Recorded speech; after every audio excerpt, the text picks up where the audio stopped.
نحمده ونصلي ونسلم على رسوله الكريم اما بعد فاعوذ باللہ من الشیطان الرجیم بسم اللہ الرحمن الرحیم غیر المغضوب علیہم ولا الضالین وقال اللہ تبارک وتعالی فی مقام آخر ان اللہ وملائکتہ یصلون علی النبی یا ایہا الذین آمنوا صلوا علیہ وسلموا تسلیما اللہم صل علی محمد وعلی آل محمد کما صلیت علی ابراہیم وعلی آل ابراہیم انک حمید مجید اللہم بارک علی محمد وعلی آل محمد کما بارکت علی ابراہیم وعلی آل ابراہیم انک حمید مجید۔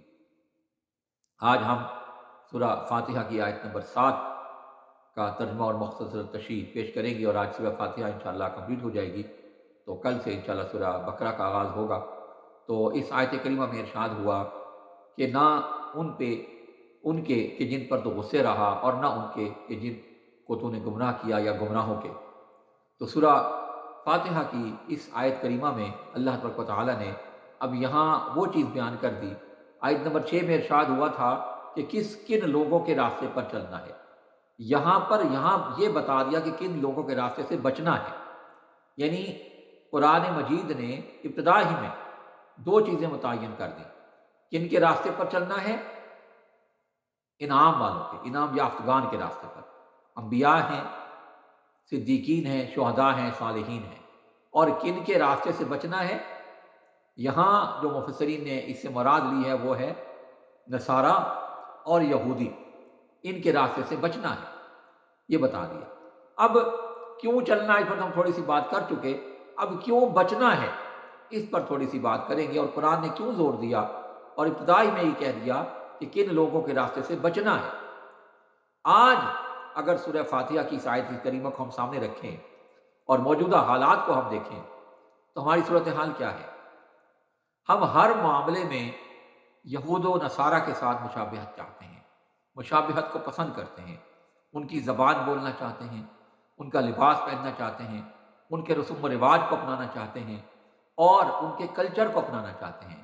میوزک ہے، دیگر معاملات ہیں، تمام معاملات میں ہم ان کے کلچر کو، ان کے معاملات کو اپنانا چاہتے ہیں۔ اور پھر نتیجہ کیا ہے؟ جب ہم یہ چاہتے ہیں، جب ہماری یہ خواہش ہے، وہ لوگ بھی کہ جو بظاہر بڑے دیندار ہیں، بڑے دین پر چلنے والے ہیں، کہیں نہ کہیں ہمدردی یا ان کا جھکاؤ بھی اس طرف ضرور ہے۔ یعنی اگر انہیں موقع مل جائے یا موقع دیا جائے کہ دنیا میں کسی اور جگہ آباد ہونے کا، تو وہ ترجیح کن ممالک کو دیتے ہیں؟ یہود و نصارہ کے ممالک کو، یورپ کنٹریز کو، امریکہ کو، کینیڈا کو، دیگر اس طرح کے ممالک کو، آسٹریلیا، نیوزی لینڈ وغیرہ وغیرہ۔ تو یہ سب کن کے ممالک ہیں، کن کے علاقے ہیں؟ ہم کیوں چاہتے ہیں؟ اچھا، پھر اس کا نتیجہ کیا ہے؟ چاہتے کیوں ہیں؟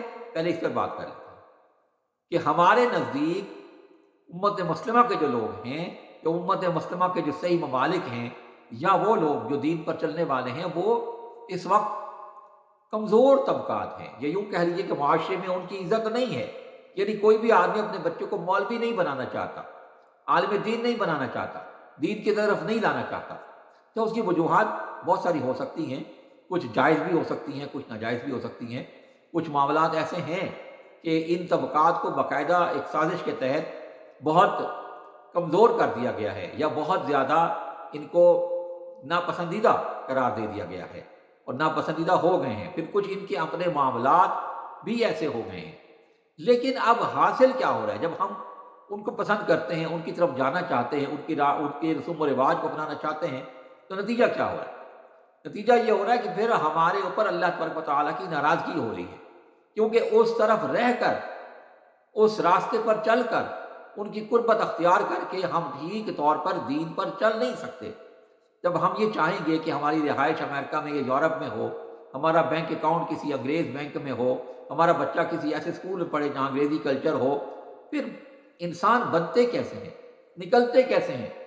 پہلا تو معاملہ یہ تھا کہ انہیں دین کا علم ہی نہیں ہوتا، اور اگر کچھ تھوڑا بہت پتہ ہو بھی تو پھر وہی بات ہے کہ دینی طبقات سے نفرت ہوتی ہے، ان کو بہت حقیر طبقہ خیال کیا جاتا ہے، کمزور طبقہ، ناپسندیدہ طبقہ قرار دیا جاتا ہے۔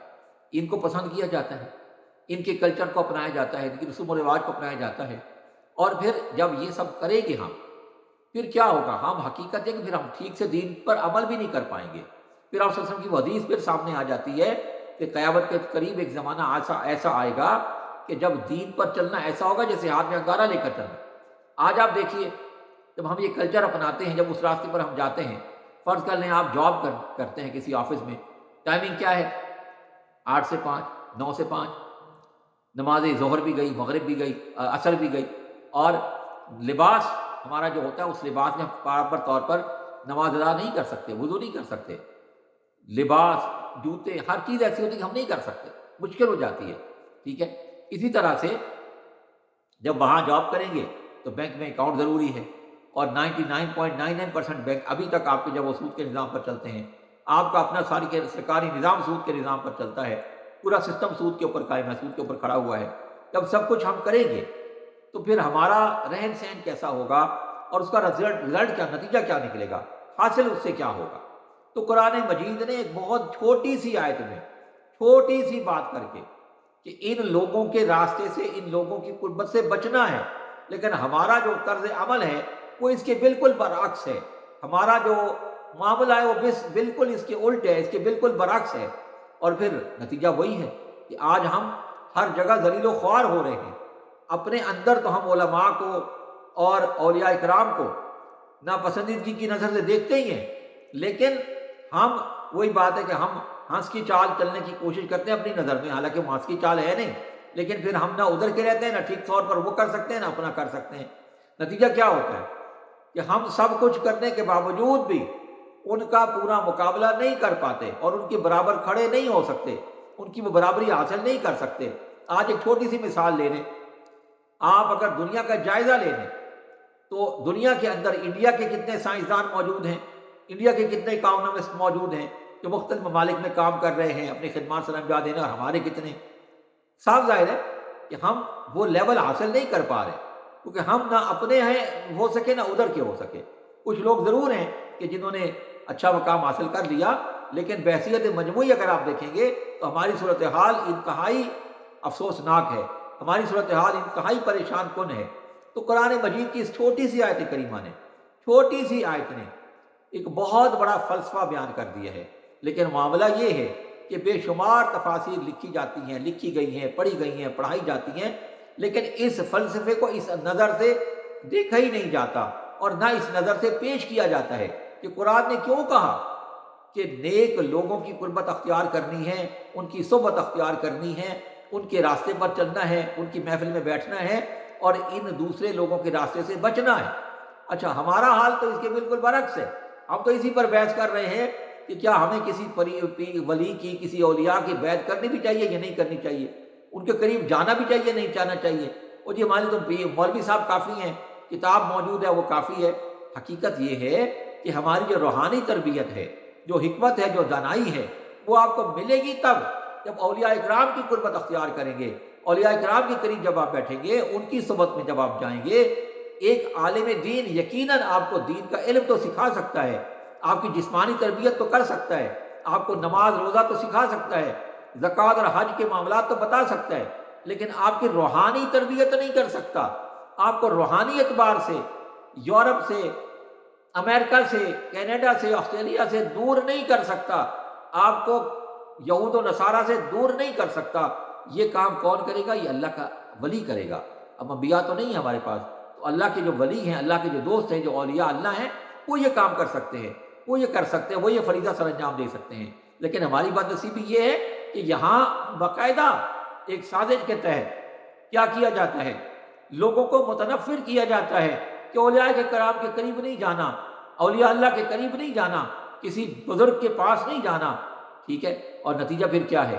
کہیں فلسطین کے اندر، کہیں لبنان کے اندر، کہیں